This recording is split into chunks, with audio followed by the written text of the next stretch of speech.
Assalamualaikum warahmatullahi wabarakatuh. Alhamdulillahi kafa, wassalatu wassalamu ala sayyidil mustafa wa ala alihi wa sahbihi ahlus sidqi wal wafa. Asyhadu an la ilaha illallah wa asyhadu anna Muhammadan abduhu wa rasuluh. La nabiyya wa la rasula ba'dah, amma ba'd. Allah Ta'ala fil Qur'anil Karim ba'da a'udzu billahi minasyaitonir rajim.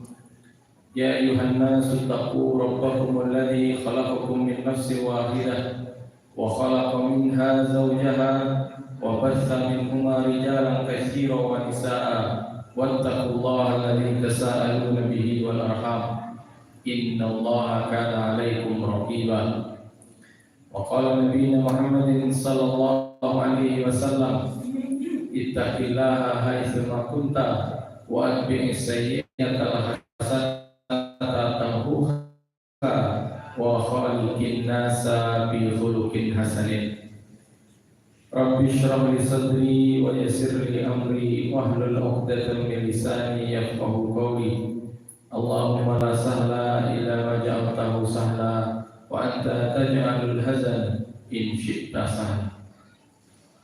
Kaum muslimin rahimakumullah, puji syukur atas segala nikmat dari Allah Subhanahu wa taala yang sampai detik ini Allah berkenan kita hadir di masjid yang semoga Allah berkahi.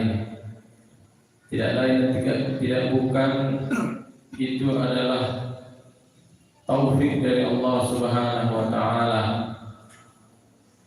Ada sebagian saudara kita yang mengaku beragama Islam, yang mengaku Allah Tuhannya, namun belum sanggup untuk hadir memenuhi panggilan Allah, melaksanakan sholat 5 waktu secara berjamaah di masjid. Maka patut kita bersyukur atas nikmat iman ini, atas nikmat Islam ini, atas nikmat taufik yang Allah berikan hingga tergerak hati ini, melangkah kaki ini ke masjid dalam rangka menjalankan perintah Allah, perintah yang mulia, yaitu sholat zuhur berjamaah di masjid. Salawat serta salam untuk Nabi kita Nabi Muhammad sallallahu alaihi wasallam. Allahumma salli wa sallim wa barik wa an'im ala nabiyina Muhammadin sallallahu alaihi wasallam. Bapak-bapak, ibu-ibu yang dimuliakan Allah, pada siang ini sedikit kami mengulang menasihati dengan nasihat yang pernah disampaikan oleh seorang ulama besar, ulama salaf. Nasihat ini adalah pelajaran yang beliau ambil ketika lama membersamai gurunya.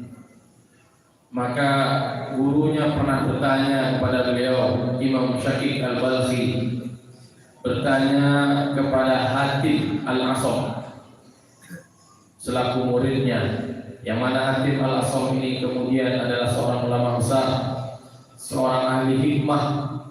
Bahkan para ulama memberikan gelar kepadanya adalah ahli hikmahnya umat Islam, sebagaimana Luqmanul Hakim ahli hikmahnya di dunia, sampai dituliskan dalam surat Al-Quran dan dikisahkan nasihatnya dalam Al-Quran.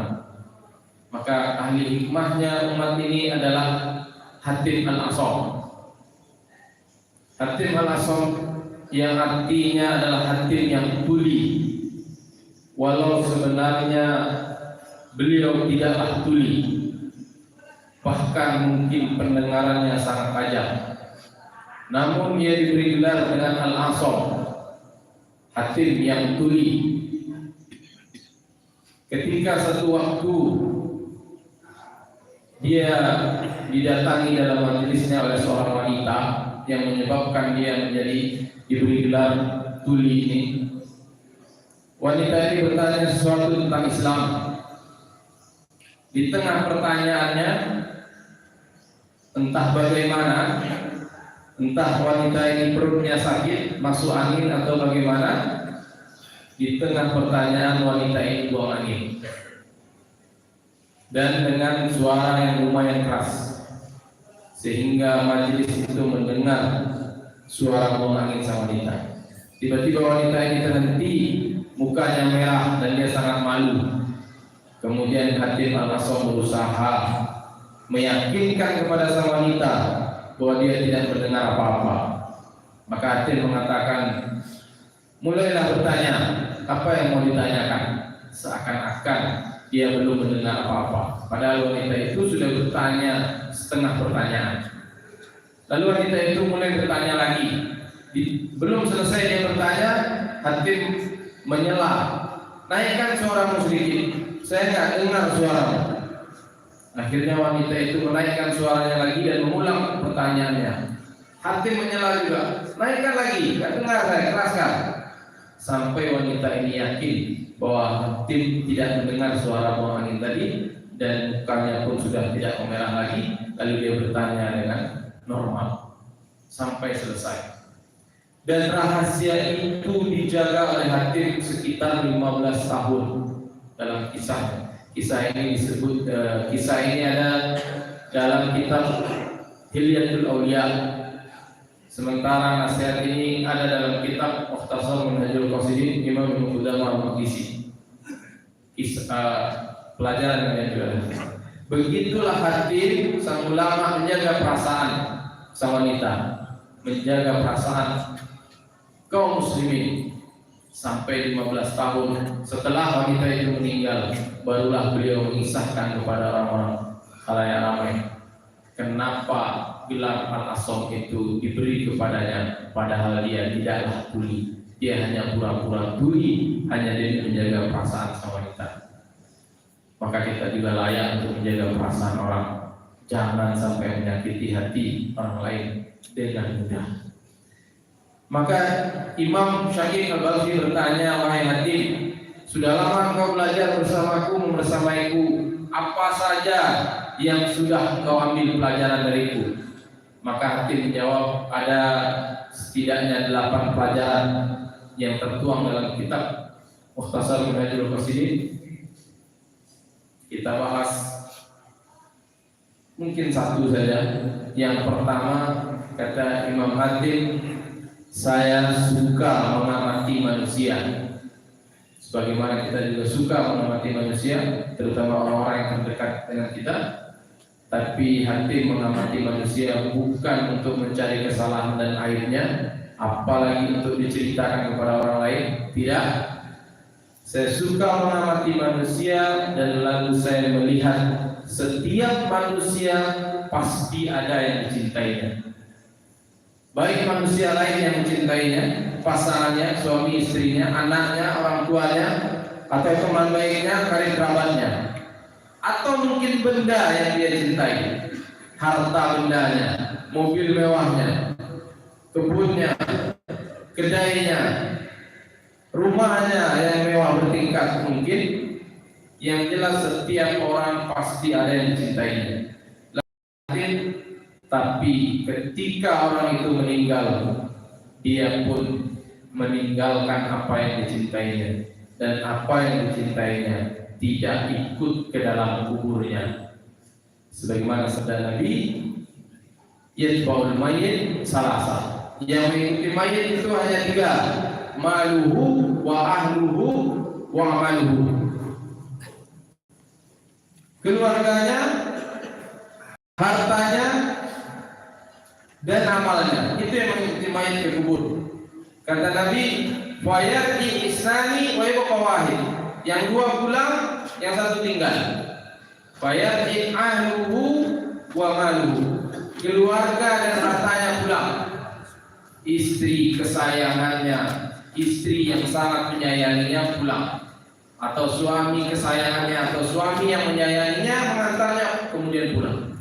hartanya, mobil mungkin yang mengantarkannya, atau kendaraannya yang mewah, atau tafsir ulama mengatakan budaknya yang mengantarnya ke sana juga akan pulang. Tinggallah dia sama amalnya. Kalau baik amalnya, di dalam kubur akan datang seorang laki-laki, disebutkan dalam hadis, mendatang seorang laki-laki berwajah tampan, cerah, dapat menerangi kubur, pakaiannya rapi, rambutnya rapi, baunya wangi, mendatanginya dalam kubur. Lalu mayit bertanya, siapa engkau? Kata laki-laki itu, akulah amalmu, bagi yang punya amal baik. Namun bagi yang punya amal buruk, datanglah seorang laki-laki jelek, rambutnya kusam, baunya busuk, warnanya gelap, dan akan hanya menggelapkan kuburnya. Lalu sang mayit bertanya, siapa engkau? Akulah amalmu. Maka hanya amal yang akan menyertai seorang sampai ke dalam kuburnya. Maka kata Hatim, karena setiap yang dicintainya tidak akan menemaninya ke dalam kubur, maka aku hanya mencintai atau menyintai kebaikanku saja. Agar apa?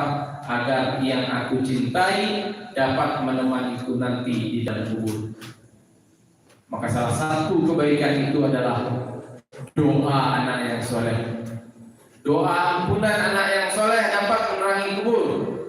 Karena dalam sebuah riwayat, nanti mayit dalam kubur itu dia akan bertanya kepada malaikat, wahai malaikat, beberapa hari waktu yang lalu kuburku ini gelap, kuburku ini bau, sempit, sesak di dalam. Tapi malam ini kok terang, wangi, sejuk nampaknya. Kenapa malaikat? Lalu malaikat jawab, kemarin-kemarin anakmu tidak ada yang berdoa minta ampunan untukmu. Tadi malam anakmu berdoa ampunan untukmu, maka teranglah kuburmu, sejuklah engkau dalam kubur. Betapa anak yang soleh adalah aset bagi orang tuanya. Kebanggaan bagi orang tuanya bukan ketika anaknya kaya raya, menjadi pejabat yang tinggi. Percayalah Bapak Ibu, anak yang soleh, suksesnya orang tua mendidik anak ketika dia melihat anaknya mampu mendoakan kedua orang tuanya. Rabbana fir lana wa liwalidayna warhamhuma kama rabbayana shaghira. Ya Allah, ampunilah dosaku, ampunilah dosa-dosa kedua orang tuaku, dan sayangilah mereka sebagaimana mereka menyayangiku seperti waktu kecil dulu. Ketika anak mampu berdoa seperti ini, yakinlah bapak adalah, ibu adalah orang tua yang sukses ketika mendidik anak. Maka Hatim Al-Asam sangat mencintai kebaikan-kebaikan.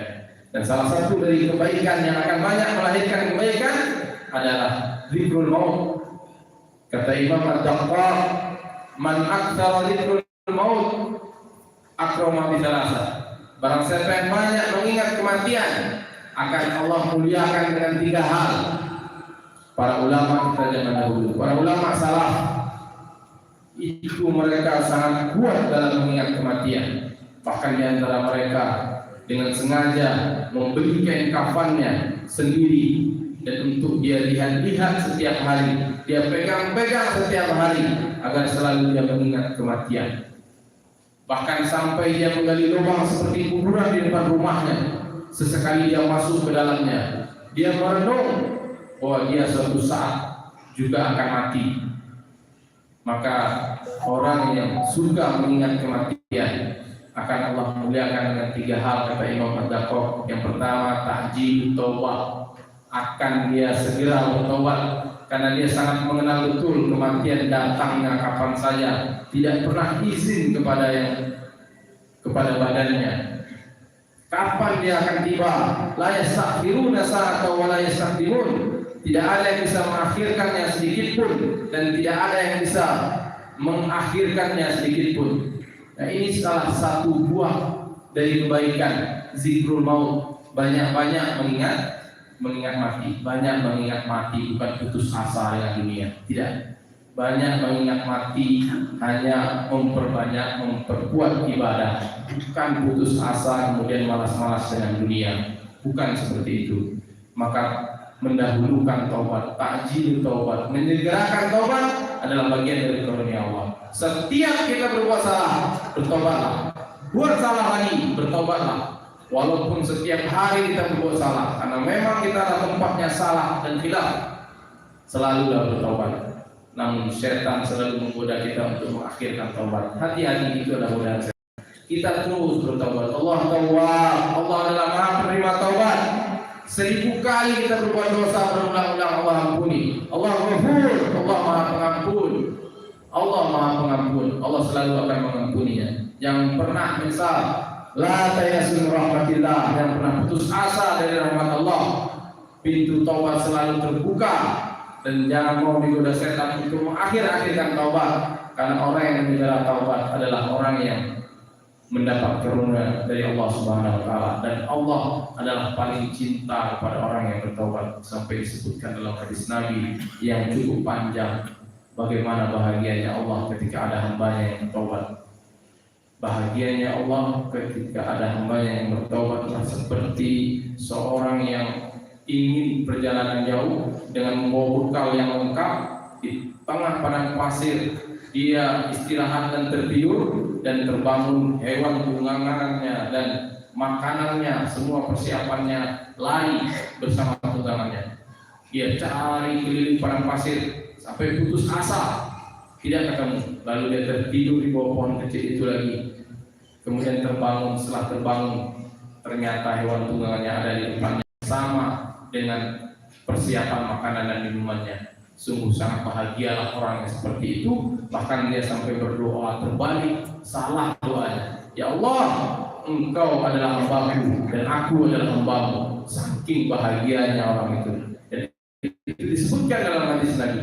Kata Nabi, ketahuilah Allah lebih bahagia daripada orang itu dari ketika ada hambanya yang bertobat. Maka tubuh ilallahi taubatan nasuha, terus bertobat. Setiap bersalah sekecil apapun, bertobatlah. Itu bagian dari karunia Allah. Dan yang kedua adalah qanaatul qalbi, tenangnya hati. Dan yang ketiga adalah nasyatul ibadah. Kita akan diberi rajinnya ibadah kepada Allah Subhanahu wa taala. Semoga nasihat ini, semoga hikmah yang diambil oleh hakim ini dapat memberikan nasihat untuk kita masuk ke dalam hati kita dan menjadi pelajaran, dan Allah mudahkan kita untuk mengamalkannya. Subhanakallahumma wa bihamdika, asyhadu an la ilaha illa anta, astaghfiruka wa atubu ilaik. Assalamualaikum warahmatullahi wabarakatuh. Allahu akbar, Allahu akbar.